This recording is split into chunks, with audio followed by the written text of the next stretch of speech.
all of the barrel bolts that we took out earlier, you want to put them back in. You want the slotted head up. So if you have to do any adjustments with a screwdriver, you can align it up.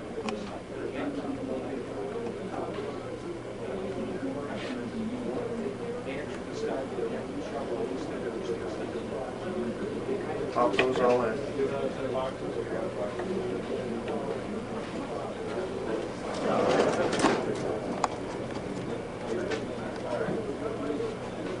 I gotta figure out why this one is dead. With a flathead screwdriver, you can almost look down on the side, slowly turn it until you see the barrel bolt.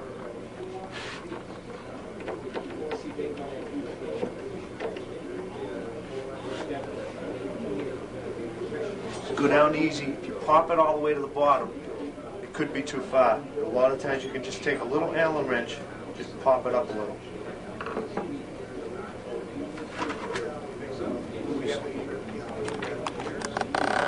Just to pop it up, just to bring it up a little.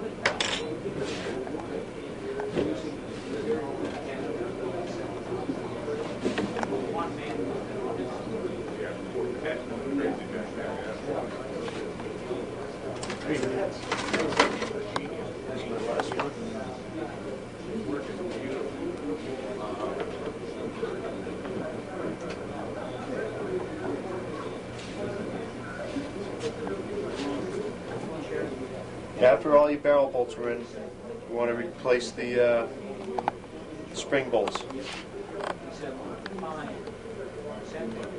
Very carefully, whether it's what you want to do is start at the top or the bottom of the speaker. Just on the edge of the clamp, making sure that your fingers don't go too far down so you don't dimple that. You just want to hold it. Sometimes when you're trying to put this in, you can actually push the clamp. You can see right now, I'm pushing the thing. I'm not sure if you can see that or not on the video, but just hold the clamp just to prevent it, just to get it started. Once you have one in, this one usually holds it for the rest of them. Just, you want to give them one turn, just to hold it, just to catch it. Just so they don't spring out again.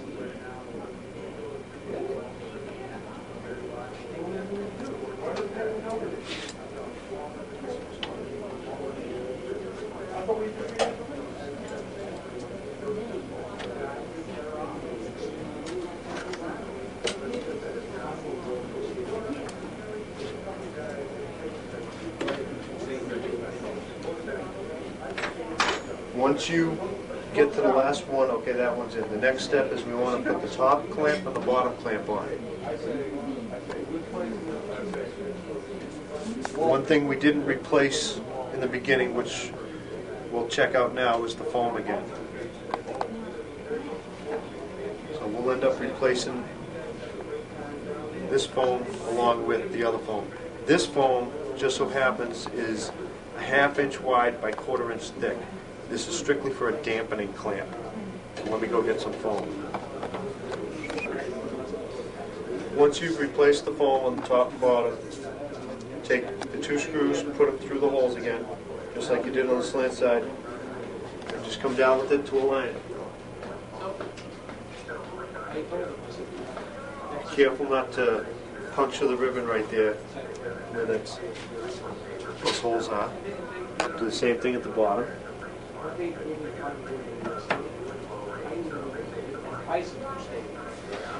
With these clamps, when you tighten them down, you don't want them super tight. These are strictly dampening clamps. Alex DeCosta, please call the operator. You want it to Alex, move a little call bit. the operator, please. When you go to start tuning it and sending a signal through it, approximately, I'm guessing 400 hertz, somewhere right in that area, you might find, play with this. If you loosen this a little bit, you'll end up hearing it buzz. And it's just a matter of getting it to the point where it's not buzzing. Do the same thing at the bottom.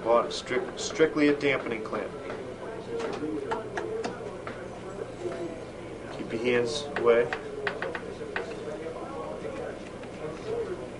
Just a little more.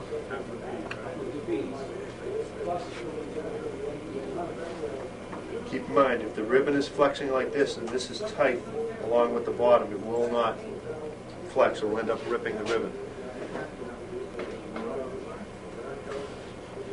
These shims fairly loose, you can pop them out. Sometimes if they're snug, the silicone in between the two ribbons sometimes can act as a lubricant. And if there's a lot of tension on this spring, and this silicone is acting like a lubricant, it can slide. If you pop this out, you can slide this clamp all the way to the spring bar, leaving you no gap.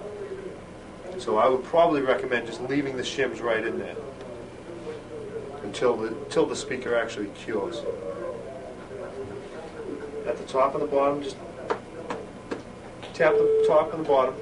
Alex, the What you want to do, please call the operator. in between Alex, please call the the operator. top clamp and the fixture clamp, just make it loose, because what we're going to do is end up trimming that off with a razor. Do the same thing at the bottom. Just tap it in a little, make it loose. Starting at one edge.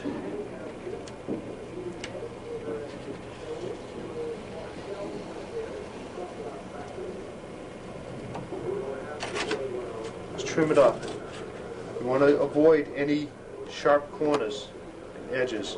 Same thing. Where the ribbon flexes, it could split right up. Trim the top off the same way.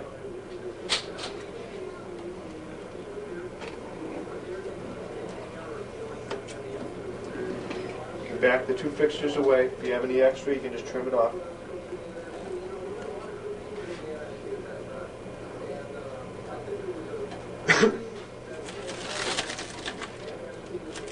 Just take this and just... Now what you're ready is you can take your two fixtures and throw them off to the side. And I'll set with these.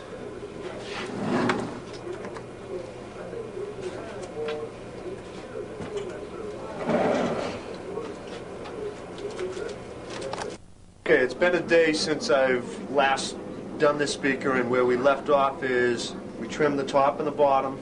I got the clamps off to the side because we're all set with those. I turned the speaker on its side strictly so I can show you the cuts that I have to make with the camera. You don't need to do this. What I want to do, both at the top and the bottom of the speaker on the slant side. At the top, you'll find two cuts. Top cut, second cut coming down. What we need to do, underneath, you can see the block. Starting with the second cut down, we want to cut a box out, and I'll show you.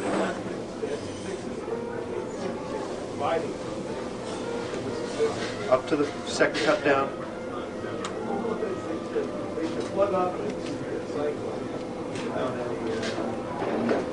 Turn it around.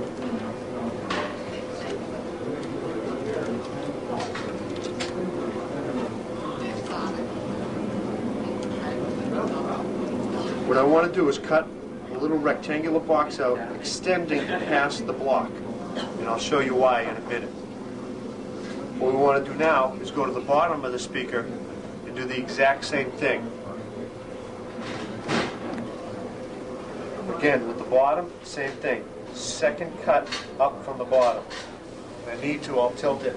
Here's the first one, there's the second one. I'm not sure if you can see it at the angle I was at. I think you should use a retraction in the winter when the car's or under your tire. Hey, you're here. You want to cut it past the block again.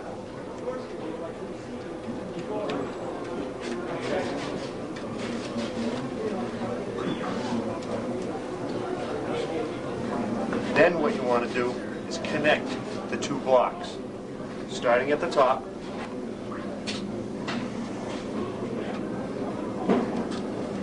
Use the clamp as a guide. You'll be cutting through all of these other little cuts.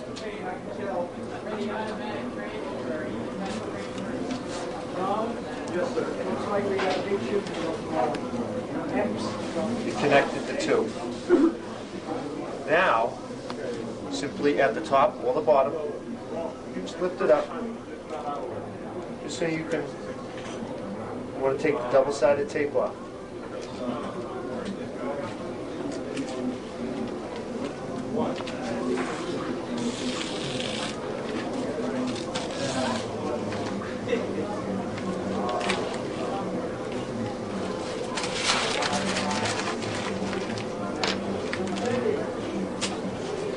Once you take the double-sided tape off,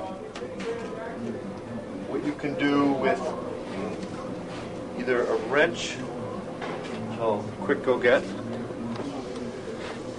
okay, with one of your Allen wrenches, maybe the Allen wrench they took the connections off with, at the bottom, right on top of the block, use it as a guide. What I want to do is make a little strain relief, because we're going to make a connection here, and if this twists a little,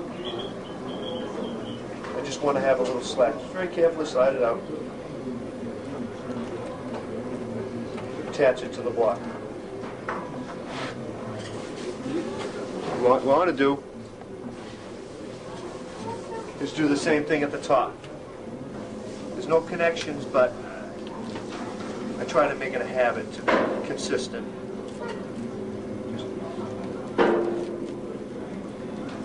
Just tack it down. Very carefully. Just turn it a little, just to pull it out. Okay. Now, the ribbon is stuck to this part of the block. I want to just very carefully roll it down.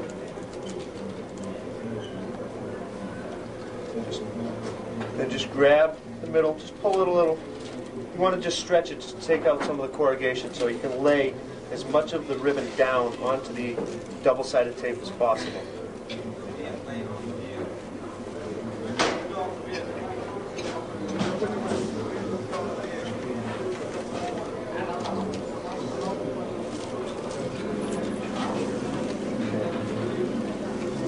Sometimes you'll have it like this.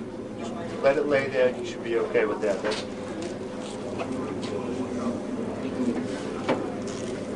Then you can feel on the outside of the speaker, the outside part of the frame. Just take your razor and just trim it, just a little bit in, just so it's not going to be touching, say, the front cover when you put it on.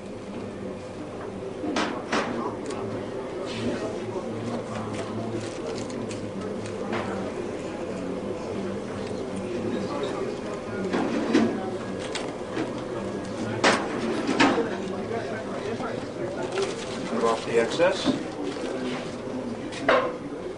Okay, the reason that we cut the little rectangular blocks out is so that, I'll tilt it up again,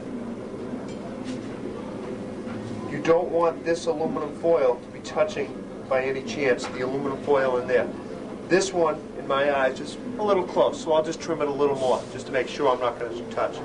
If you look at the top one, there's plenty of room between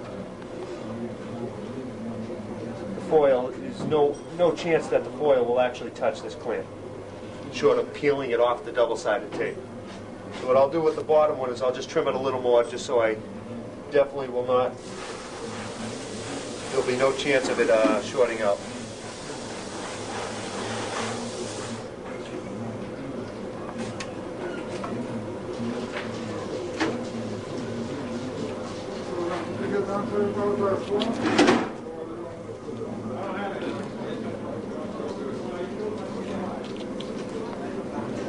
One thing you do want to make sure of, both at the top and the bottom, between the first and second line, when you're making that block, make sure you don't slip and try and accidentally cut through that. If anything, try to cut away from the two lines. That's a helpful hint that I've always lived by.